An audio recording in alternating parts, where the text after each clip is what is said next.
આજે આપણે જોશું સ્ટેબલ ઇલેક્ટ્રોનિક કોન્ફિગ્યુરેશન, મતલબ હરેક એલિમેન્ટ પોતે સ્ટેબલ રહેવા માગે, પોતપોતાનું ઘર ગોતે, એને ભાડાનું ઘર જોતું નથી, સમજાણું? તો હરેક એલિમેન્ટ પોતે ઓક્ટેટ રૂલને ફોલો કરવા માગે છે, ઓક્ટેટ બનવા માગે છે. ઓક્ટેટ મતલબ એની આઉટર મોસ્ટ સેલમાં 8 ઇલેક્ટ્રોન બનાવવા માગે છે, સમજાણું? કેમ કે એ સ્ટેબલ હોય. તો જો ઓક્ટેટ રૂલ એટલે શું ભાઈ? તો element with 8 electron in a outer most shell, મતલબ completely filled outer most shell, કે જેની બહારની સેલ કેવી થઈ જાય? કમ્પ્લીટલી ફિલ થઈ જાય. Are very stable. એ બધા એટમ્સ કેવા હોય? એ બધા એલિમેન્ટ કેવા હોય? સ્ટેબલ હોય, કે જેની આઉટર મોસ્ટ સેલ છે એ કમ્પ્લીટલી શું થઈ જાય બેટા? ફિલ થઈ જાય. એ બધા એલિમેન્ટ છે એ સ્ટેબલ એલિમેન્ટ હોય, ક્યાંય આગા પાછા થાય નહીં, સ્ટેબલ છે, સમજાણું? And so less reactivity. એની રિએક્ટિવિટી કેવી હોય? લેસ હોય, મતલબ ક્યાંય કોઈ જોડે જોડાય નહીં, સમજાણું? પોતાની જગ્યાએ એ ફિક્સ હોય, મતલબ એને એ જગ્યામાં મજા આવતી હોય, બીજી જગ્યાએ ભાગે નહીં, એને સ્ટેબિલિટી કહેવાય, સમજાણું? તો શું કહેવા માગે છે? કે element with 8 electron in outer most shell, કે એવા ઇલેક્ટ્રોન જેની આઉટર મોસ્ટ સેલમાં કેટલા ઇલેક્ટ્રોન હોય? 8 ઇલેક્ટ્રોન હોય, રાઈટ? એ બહુ સ્ટેબલ હોય. એવા એલિમેન્ટ કેવા હોય? સ્ટેબલ. તો કયા કયા એલિમેન્ટ છે જેની આઉટર મોસ્ટ સેલમાં 8 ઇલેક્ટ્રોન હોય? Neon, right? આપણે જોયું હતું નિયોનનો એટોમિક નંબર, નિયોનનો એટોમિક નંબર 10, બરાબર? તો ફર્સ્ટ સેલમાં કેટલા ઇલેક્ટ્રોન ફિલ થશે? 2. સેકન્ડ સેલમાં 8. તો અહીંયા જુઓ ભાઈ, લાસ્ટ આઉટર મોસ્ટ સેલમાં કેટલા ઇલેક્ટ્રોન છે? 8 છે ને? તો આ ઇલેક્ટ્રોન ગેઇન પણ નહીં કરે અને લૂઝ પણ નહીં કરે, પોતે સ્ટેબલ છે, આરામથી બેઠો છે એની સેલમાં, સમજાણું? એને ક્યાંય જવાની જરૂર નથી. તો આવા એલિમેન્ટને સ્ટેબલ એલિમેન્ટ કહેવાય. કેવા કહેવાય ભાઈ? સ્ટેબલ, સમજાણું?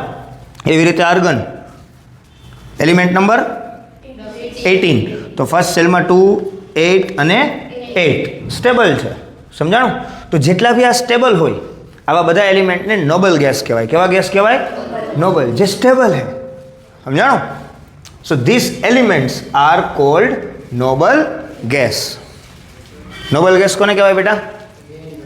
જેની આઉટર મોસ્ટ સેલમાં 8 ઇલેક્ટ્રોન હોય, મતલબ outer most shell completely filled હોય વિથ ઇલેક્ટ્રોન, સમજાણું? This elements are known as noble gas.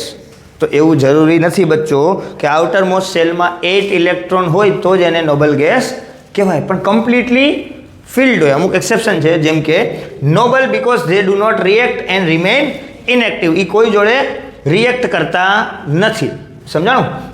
Atom of all other element want to achieve this octet in their outer most shell to get stability. બીજા જેટલા બી element છે એ આ ઓક્ટેટ હાસિલ કરવા માટે electron શું કરે છે? લીએ હે કાં આપી દઈએ હે. કેમ કે એને પણ એની આઉટર મોસ્ટ સેલમાં 8 ઇલેક્ટ્રોન જોતા રહે, સમજાણું? એને સ્ટેબલ રહેવું છે, એને ક્યાંય આમથી આમ કામ કરવા જવું નથી, ઘરે બેઠા વર્ક ફ્રોમ હોમ કરવું છે, સમજાણું? તો એને બીજે ક્યાંય જવું નથી, એને સ્ટેબલ રહેવું છે. તો સ્ટેબલ રહેવા માટે આઉટર મોસ્ટ સેલ કેવી હોવી જોઈએ?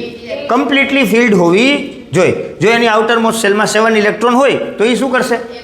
1 ઇલેક્ટ્રોન લઈ લેશે અને 8 હાસિલ કરી લઈશ, ફિલ થઈ ગઈ ને કમ્પ્લીટલી, સમજાય? અમુક એક્સેપ્શન છે, જેવા કે હાઇડ્રોજન, હિલિયમ, લિથિયમ, બેરેલિયમ અને બોરોન, રેડી?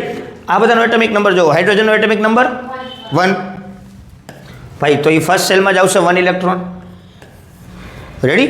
એના પછી હિલિયમ એટોમિક નંબર 2. તો ફર્સ્ટ સેલ અહીંયા શું થઈ ગઈ?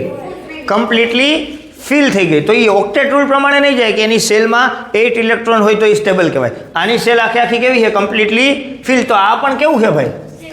સ્ટેબલ છે, સમજાણું? ડુપ્લેટ પ્રમાણે, મતલબ એની આઉટર મોસ્ટ સેલમાં 2 ઇલેક્ટ્રોનથી કેવું થઈ જાય છે? સ્ટેબલ થઈ જાય છે, એને બીજે જવાની જરૂર નથી, સમજાણું? તો આને પણ નોબલ ગેસ કહેવાય.